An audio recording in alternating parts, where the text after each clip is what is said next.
Oke guys, di adegan kali ini terlihat Gangga sedang menuangkan air putih ke dalam cangkir tersebut. Dan tak terasa Gangga menumpahkan air hingga penuh. Airnya tertumpah. Kalyani memandangi ke arah gelas yang berceceran air itu. Begitupun juga Sumitra memandangi sifat Gangga yang tidak konsentrasi pada saat itu. Lalu Kalyani menegur Gangga. Ia marah sekali kepada Gangga. Mengapa Gangga bisa tidak konsentrasi atas yang dia perbuat pada saat itu? Dan Gangga hanya terdiam. Kalyani terus mengatakan kepada Gangga, "Apa yang kamu pikirkan, Gangga?" Lalu Kalyani mengatakan, "Mungkin ada perasaan yang tidak enak denganmu." Lalu Gangga hanya terdiam saja, ia tidak menjawab perkataan Kalyani kepadanya. Sumitra maupun Pasan memandangi Gangga di situ. Lalu Kalyani mengucapkan kata-kata yang tidak enak dengan Gangga. Lalu Gangga mengatakan bahwa karena Jagdish pergi itu karena dirinya, oleh karena ia telah mengusik kehidupannya di rumahnya tersebut. Sumitra pun terengah-engah melihat apa yang dikatakan oleh Gangga kepada mereka. Lalu Kalyani terdiam. Ia memikirkan Gangga, apakah Gangga mencintai Jagdish. Memang benar perasaan Gangga kepada Jagdish tidak salah, oleh karena Gangga mungkin ada perasaan kepada Jagdish sehingga ia bisa tidak konsentrasi begitu. Dan Sumitra beserta Pasan kaget atas perkataan Gangga kepada mereka bahwa Gangga memanglah mencintai Jagdish. Lalu Kalyani pergi meninggalkan mereka oleh karena tidak disangka apa yang dikatakan Gangga kepada mereka. Di sisi lain terlihat perawat itu keluar dari ruangan Gauri.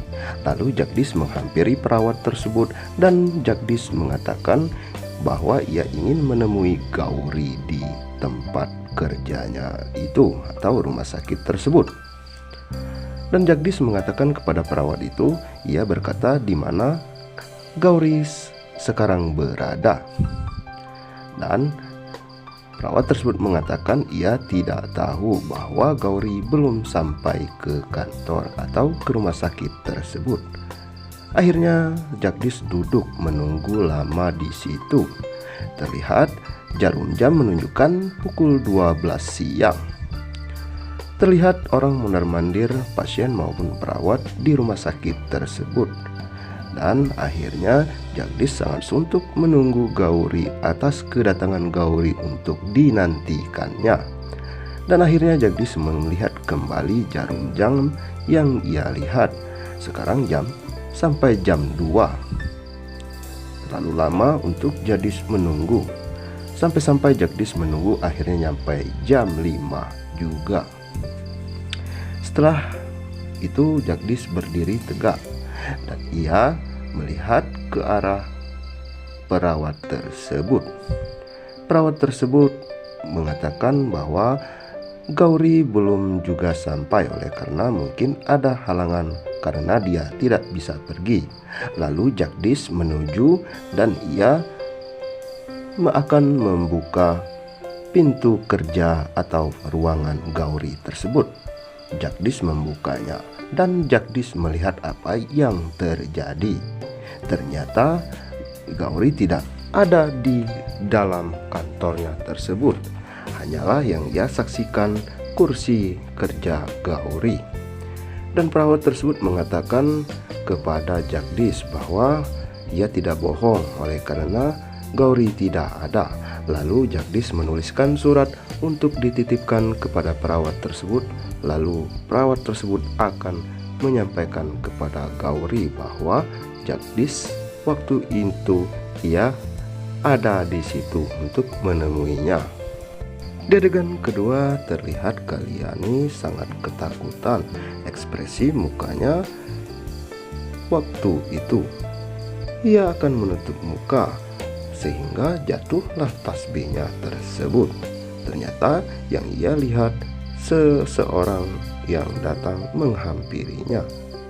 Lalu Kalyani ingin menutup muka tersebut. Ternyata yang ia lihat adalah Gauri dan Jagdish yang datang ke rumah tersebut. Lalu Kalyani menutup sehingga ia tak bisa dapat melihat apa yang terjadi, bahwa kehadiran Jagdish bersama Gauri akan merusak rumah keluarga Kalyani. Ia berteriak dan tak lama kemudian Anandi menemui nenek Kalyani di situ. Anandi melihat ke arah yang ia lihat tersebut dan akhirnya Anandi berkata kepada Kalyani apa yang nenek takutkan. Namun Kalyani hanya melotot memandang ke arah depan tersebut. Tak lama kemudian Anandi melihat Gangga di situ. Gangga sangat sedih oleh karena ia mengira bahwa Kalyani sangat marah atau jijik kepadanya. Gangga hanya diam dan ia sambil tersedak menangis. Dan tak lama kemudian Gangga didatangi oleh Anandi. Anandi berkata kepada Gangga, "Apa yang kamu sedihkan?" Dan Gangga mengatakan kepada Anandi bahwa ialah yang merusak Jagdish. Oleh karena ia pergi ke Mumbai itu ulahku semua. Namun Anandi mencoba menenangkan dan memeluk Gangga di situ. Terlihat Anandi bersama Gangga saling berpelukan. Oleh karena Anandi sangat baik dan akan membicarakan soal itu dan agar Gangga tidak pergi dari keluarga mereka. Di sisi lain terlihat keluarga Byron sedang berkumpul di ruangan rumah tersebut. Byron menelpon karena disuruh oleh nenek Kalyani agar menelpon Jagdish agar tidak menemui Gauri di sana. Gangga melihat apa yang dikatakan Kalyani tersebut. Sumitra hanya terdiam oleh perkataan Kalyani bahwa Kalyani tidak ingin Jagdish bertemu dengan Gangga kembali oleh karena Gangga telah menyakiti hati Kalyani pada waktu itu. Dan Anandi mengatakan kepada nenek Kalyani, mencoba untuk menenangkan nenek Kalyani pada saat itu mondar-mandir bahwa ia tidak tenang akan Jagdish kembali kepada Gauri. Begitupun Pasyan menatap ke ibunya bahwa ia tidak tega melihat ibunya yang saat ini naik turun darah tingginya. Lalu Kalyani mendengar seseorang yang memanggilnya. Gehna, Pasyan, dan Gauri terkejut melihat apa yang terjadi. Ternyata Jagdish di situ membawa koper dan datang ke rumah tersebut. Beruntung Jagdish datang untuk menenangkan Kalyani di situ. Lalu Kalyani menoleh ke arah Jagdish. Di situ Anandi sangat bahagia oleh karena Jagdish telah kembali ke rumah.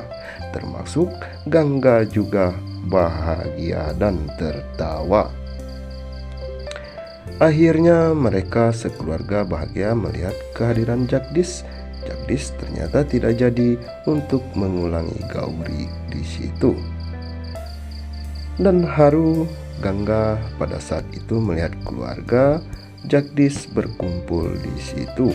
Akhirnya nenek Kalyani berlari mengejar dan memeluk Jagdish di situ. Nenek Kalyani sangat gembira oleh karena Jagdish telah pulang kembali ke rumah. Oleh karena perlakuan Jagdish membuat Kalyani sangat bimbang pada saat itu ya.